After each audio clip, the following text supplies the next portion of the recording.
Ion farm बनाने में बहुत चीप और ब्रिलियंट है, जो आपको बहुत सारा आयन ला कर देगा। यहाँ वो सब कुछ मौजूद है जो आपको इस आयन फार्म के लिए चाहिए, और जैसा कि आप देख सकते हैं ये काफी चीप है। चलो इन तमाम बेड्स के साथ शुरू करते हैं। इसकी मटेरियल लिस्ट खुद भी काफी शॉर्ट है, तो बिना किसी मजीद तकीर के चलो स्टार्ट करते हैं। पहला स्टेप, और शायद सबसे इंपॉर्टेंट स्टेप, इसकी लोकेशन है। क्योंकि ये आयरन फार्म विलेजर्स के साथ मिलकर काम करता है, इसलिए आपको किसी दूसरे विलेजर आउटपोस्ट, वर्क स्टेशंस या विलेजर रिलेटेड किसी भी चीज से कम 150 ब्लॉक्स अवे होना पड़ेगा।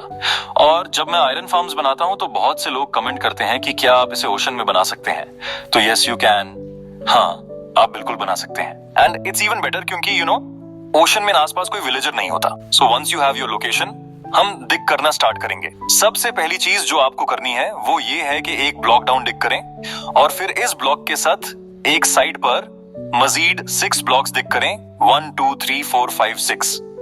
फिर वापस पहले ब्लॉक पर आए और दूसरी साइड पर मजीद 6 ब्लॉक्स डिग करें, 1 2 3 4 5 6। अब इन दोनों लाइंस को एज मार्केशंस, निशानी यूज करते हुए मैं चाहता हूं कि आप एक 7 बाय 7 होल डिग करें, बिल्कुल इस तरह। अब इसमें मजीद 3 ब्लॉक्स डाउन डिग करें, 1 2 3, और ये इस पूरे स्क्वायर के लिए करें।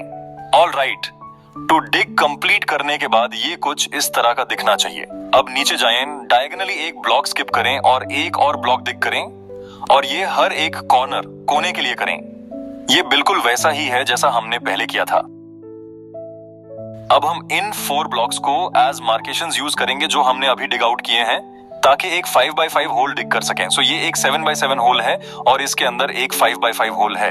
और अब हमें मजीद 5 ब्लॉक्स डाउन डिग करना होगा, 1 2 3 4 5, और इस पूरे स्क्वायर के लिए इस तरह डग करें। और आगे बढ़ने से पहले सबसे पहले आपको चेक करना है कि आपकी बेस मेजरमेंट्स बिल्कुल सही हैं। शुरुआत में आपको एक 7 बाय 7 बाय 4 का होल बनाना है, और फिर उसके अंदर एक और होल बनाना है जिसकी मेजरमेंट 5 बाय 5 बाय 6 होगी। जब आप कंफर्म कर लें कि सब कुछ परफेक्ट है, तो बॉटम पर चले जाएं, अपने बिल्डिंग ब्लॉक्स लें और दोनों साइड्स पर बेड्स की एक रो बनाएं, जहां हर साइड पर 5 बेड्स लगाने हैं।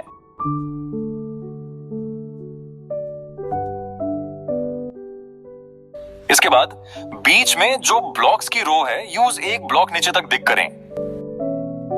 फिर जो ब्लॉक्स आपने पहले लगाए थे उन्हें बिना बेड्स को नुकसान पहुंचाए वहां से हटा दें।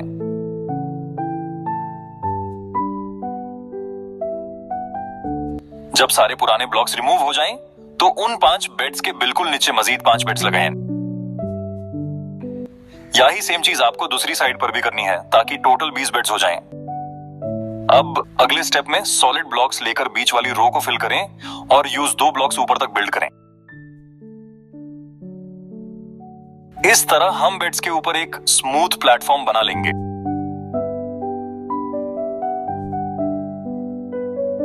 विलेजर्स को अंदर लाने से पहले इस जगह को उनके लिए सेफ बनाना जरूरी है, इसलिए सेंटर में एक टॉर्च लगाएं ताकि कोई भी मॉब वहां स्पॉन ना हो सके। अब वॉल्स पर हर तरफ 5 ब्लॉक्स लगाएं, जिससे टोटल 20 ब्लॉक्स बनेंगे।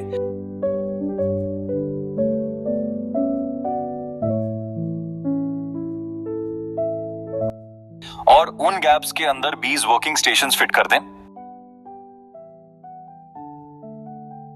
आप कोई भी वर्किंग स्टेशन चुन सकते हैं, लेकिन फ्लेटचिंग टेबल्स सबसे बेस्ट और सस्ते हैं, क्योंकि इनके लिए बस वुड ऑन फ्लिंट चाहिए होता है। अब जब बेड्स, टॉर्च और वर्किंग स्टेशनों रेडी हैं, तो हमें 20 विलेजर्स की जरूरत पड़ेगी। 20 विलेजर्स को खुद लाना बहुत मुश्किल है, इसलिए आप माइनकार्ट या बोट के जरिए सिर्फ 2 विलेजर्स ले आएं। उन्हें बॉटम पर लाकर खाना जैसे ब्रेड या कैरेट्स दें, ताकि वो आएंगे और खुद ही ब्रीड करके 20 विलेजर्स प्योर कर दें। और जैसे कि आप देख सकते हैं, विलेजर्स को खाना देने के बाद उन्होंने आपस में ब्रीड करना शुरू कर दिया है। हमें बस यहाँ पर वेट करना है जब तक ये आपस में 18 टाइम्स ब्रीड न कर लें। जब तक ये अपना काम कर रहे हैं, आपको एक इंपॉर्टेंट बात का ध्यान रखना है। मेक श्योर कि फार्म के अंदर कोई भी निटविट्स यानी ग्रीन क्लोथ्स वाले विलेजर्स ना हो, क्योंकि वो कोई काम नहीं करते, और न ही कोई बेबी विलेजर हो। हालांकि बेबी विलेजर्स थोड़ी देर में बड़े हो जाते हैं। थोड़ी देर वेट करने के बाद अब हमारे पास प्योर 20 विलेजर्स अंदर मौजूद हैं। अब हम आगे बढ़ेंगे। अपने सॉलिड ब्लॉक्स लीजिए और उनके हेड्स के ऊपर एक रो बनाएं।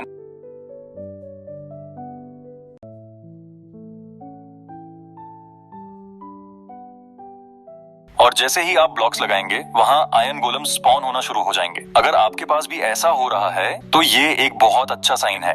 इसका मतलब आपका आयरन फार्म बिल्कुल सही काम कर रहा है। लेकिन अभी काम खत्म नहीं हुआ है। अब आप किसी भी एक कॉर्नर पर चले जाएं, इससे कोई फर्क नहीं पड़ता और वॉल के अंदर 2 ब्लॉक्स दिग करें। इस स्टेप को एक्सप्लेन करना थोड़ा मुश्किल है, लेकिन जैसे कि आप देख सकते हैं मैंने वॉल के अंदर एक ब्लॉक डग किया है और फिर चेस्ट और कलेक्शन एरिया के लिए एक छोटा सा रूम बनाया है। उन ब्लॉक्स की जगह जो आपने डग किए हैं एक चेस्ट लगाएं जो फार्म की वॉल पर होनी चाहिए। फिर हॉपर लेकर यूज चेस्ट की तरफ फेस करके लगाएं। चेस्ट के ऊपर एक ग्लास ब्लॉक लगाएं ताकि आप यूज बाद में आसानी से ओपन कर सकें और उसके ऊपर कोई भी रैंडम ब्लॉक रख दें। हॉपर के ऊपर एक ग्लास पने लगाएंगे। राइट साइड एक बटन और लेफ्ट साइड भी एक बटन लगा दें। हम ऐसा इसलिए कर रहे हैं जब हम बीच में लवा बकेट डलें तो लवा बाहर ना बहे। जब हम ये सब कर रहे होंगे तब तक वहां एक और गोलम स्पॉन हो जाएगा जो कि परफेक्ट है। अब फाइनल स्टेप है पनी लगाना। लावा के बिल्कुल ऑपोजिट वाले कॉर्नर पर चले जाएं। उस कॉर्नर को देखते हुए आपको वहां से शुरू करते हुए 4 ब्लॉक्स लगाने हैं,